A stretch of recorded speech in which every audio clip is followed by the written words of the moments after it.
First, let's see the OS 3.0 UI. You can right slide to see the negative screen, and left slide to see all the applications. D5C is pre-installed with browser, gallery, integrated control server, tablet manager, upgrade tool and WPS for editing Word, Excel, PPT and PDF, which is permanently free.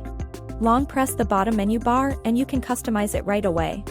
It allows you to place the icon as you want. A new feature of D5C is the multi-window mode. Long press the app, and tap Enable Window, then you can see the app displayed in window mode.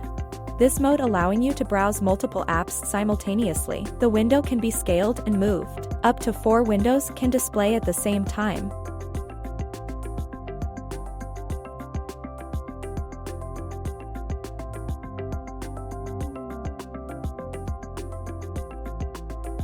Another upgrade is the theme.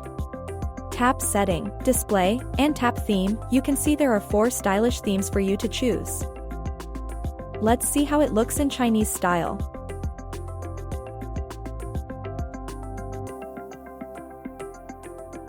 Now, please enjoy the 4K 60 frames per second interface.